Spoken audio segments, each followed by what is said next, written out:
অবশেষে জাতীয় দল থেকে স্বৈরাচারী সালাউদ্দিনকে বাদ দেওয়া হচ্ছে। একটা সময় সালাউদ্দিনের জন্যই আমরা আন্দোলন করছিলাম, একটা সময় সালাউদ্দিনকে ঘিরে আমরা কথা বলছিলাম, একটা সময় চাচ্ছিলাম সালাউদ্দিন স্যারকে বিসিবির ব্যাটিং কোচের দায়িত্বটা দেয়া হোক, এবং বিসিবি সে কাজটাই করলে জনগণের চাওয়া পূরণ করছে, ক্রিকেট প্রেমীদের চাওয়া পূরণ করছে। কিন্তু হিতে বিপরীত হয়ে গেল, কারণ ওই যে বলা যায় না যে সব কিছুই আর কি সবার দিয়ে হয় না। দেখেন, ঘরোয়া ক্রিকেটে সালাউদ্দিন স্যার সফল। কীভাবে সফল? কুমিল্লা ভিক্টোরিয়ান্সে তিনি কাজ করতো, কুমিল্লা ভিক্টোরিয়ান্স তিনি গাড়ি টাকা ছিল, ভালো ভালো প্লেয়ার নিয়ে আসতো, তিনি তার যে পরামর্শগুলো দিত তাতে কুমিল্লা ভিক্টোরিয়ান্স চ্যাম্পিয়ন হইতো। কিন্তু যখন ন্যাশনাল টিমে আসলো, আর ন্যাশনাল টিমে এসে যখন এসব লেসগুলোকে সোজা করতে পারলো না, তখন কিন্তু তিনি ব্যর্থতার দায় নিয়ে মাঠ ছাড়তেছে। এবং সেখানে গত ম্যাচের যে একটা কাণ্ড, যেখানে টপ 3কে সিলেক্ট করতে হবে, সেখানে রিশাদের মতো যিনি এই স্লো উইকেটে, একদম টার্নিং উইকেটে যেখানে প্রতিষ্ঠিত ব্যাটাররা খেলতে পারতেছে না, সেখানে যখন রিশাদের মতো প্লেয়ার 200 স্ট্রাইক রেখে ব্যাটিং করে, তাকে যখন নামানো হয় না, তখন এর থেকে বড় গাধামো কাজ বা ফাজলামিটা আর কিছু না। সেখানে স্বজনপ্রীতির যে একটা আত্মপ্রকাশ, আমি আমার আগের ভিডিওতে বলছিলাম, সেটা কিন্তু একদম ভালোভাবে প্রকাশ পাইছে। শান্তর মতো ব্যাটারকে, যে কিনা রানের খাতা খুলতে যার কিনা এই উইকেটে 15-16 বল লেগে যায়, সৌম্যর মতো ব্যাটার যার কিনা 85 বল লাগে 50ও করতে পারে না, যেখানে সাইফের মতো ব্যাটার রানের খাতা খুলতে পারে না, তাদেরকে কিভাবে আপনি টার্গেট ছুড়ে দেন? সে আর রিশাদের মতো ব্যাটার যে কিনা লম্বা বল টেনে 6 মারতেছে, শুধু টাইমিংয়ের উপর ডিপেন্ড করতেছে, তাকে আপনি নামাচ্ছেন না। অথচ 7 বলে 11 রানের জায়গায় 0 বলে আমরা 5 রান পাইছি, আমরা করতে পারি নাই। তো সেখানে একটা স্বজনপ্রীতির ব্যাপার আছে। ড্রেসিং রুমের প্রত্যেকটা প্লেয়ার সালাউদ্দিনের উপর বিরক্ত, কারণ তিনি কোনো প্লেয়ারকে স্বাধীনতা দিচ্ছেন না, কোনো প্লেয়ারকে ফ্রিডমলি খেলতে দিচ্ছেন না, তার মাপে অনুযায়ী খেলতে হবে। এখানে এক সবথেকে বড় প্রশ্ন, বাংলাদেশের হেড কোচ ফিল সিমন্সের দায়িত্ব কী? কোটি কোটি টাকা বেতন দেওয়া হচ্ছে তাকে বসায় রেখে।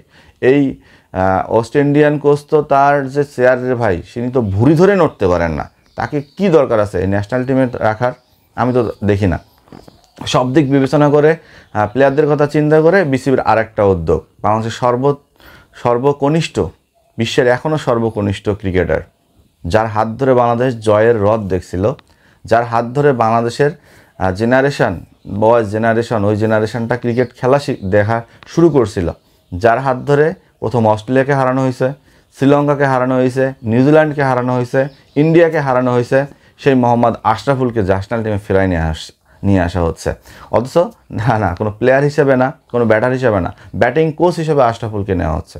দেখেন, আপনারা যদি বাংলাদেশের 3 জন প্লেয়ারের নাম আমি বলি, যেমন তামিম ইকবাল, সাকিব আল হাসান, মোহাম্মদ আশরাফুল, 3 জনই কিন্তু বাংলাদেশের ব্যাটিং জিনিয়াস, আপনাদের স্বীকার করতেই হবে।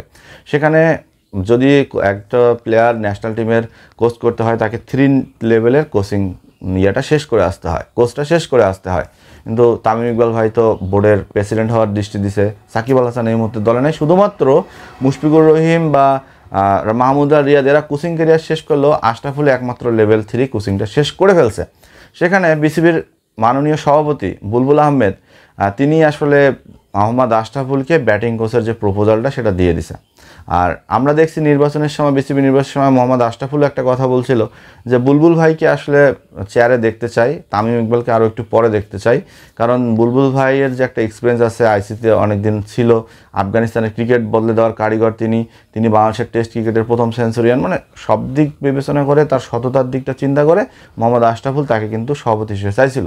এবং সেই সভাপতির চাওয়া পূরণ করতে আশরাফুল কি এখন পারবে ব্যাটিং কোচের প্রস্তাবটা গ্রহণ করতে?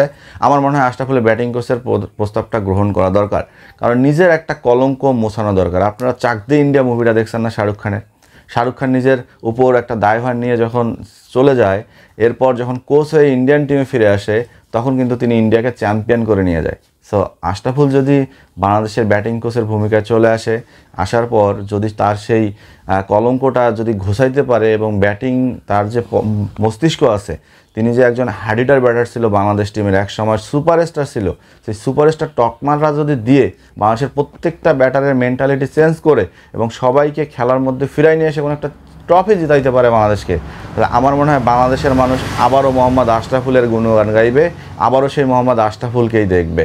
এটা আশরাফুলের জন্য আমি একটা চূড়ান্ত সুযোগ হিসেবে মনে করছি, এবং আশরাফুলের এই প্রস্তাবটা বিসিবির গ্রহণ করা আমি মনে করি খুব বাস্তবসম্মত হবে, এবং আশরাফুলকে জাতীয় দলে এই আমাদের দেখা উচিত এভাবে, কারণ এই মুহূর্তে আশরাফুল নারী দলের বিপক্ষে নারী দলের হয়ে কাজ করছে, সেখানে কিন্তু তিনি সফল। কারণ নারী দল কিন্তু অন্যান্য বারের তুলনায় এইবার বিশ্বকাপে একটা এক্সট্রা অর্ডিনারি পারফরমেন্স করছে। হইতে পারে বাংলাদেশ নারী দল আউট হয়ে গেছে, কিন্তু বাংলাদেশ দলের নারীরা মেয়েরা আসলেই ভালো খেলছে। সো মোহাম্মদ আশরাফুলকে বিসিবি যে পোস্টার আপটা দিছে, আমি মনে করি এটা ভালো, কারণ সালাউদ্দিন স্যার ভালো, কোচ ভালো, তাকে হয়তোবা আমি মনে করি তিনি আসলে এজ লেভেলে যদি কাজ করে তার জন্য বেটার। যেমন এসটিভিতে পাঠায় দেন, বাংলা টাইগার্সে পাঠায় দেন, এইসব টিমে আমার মনে হয় সালাউদ্দিন স্যারকে রাখা দরকার। সেখানে আশরাফুলকে নিয়ে আসাটা বাংলাদেশ দলে ব্যাটিং কোচ হিসেবে খুবই বুদ্ধিমানের কাজ হবে। এবং বাংলাদেশের ভাই এই বুড়া ফিল সিমেন্সকে বিদায় করেন সময় থাকতে, নাহলে ডোমিঙ্গোর মতো অবস্থা অথবা হাতুরি সিংয়ের মতো অবস্থা এনারও হতে পারে।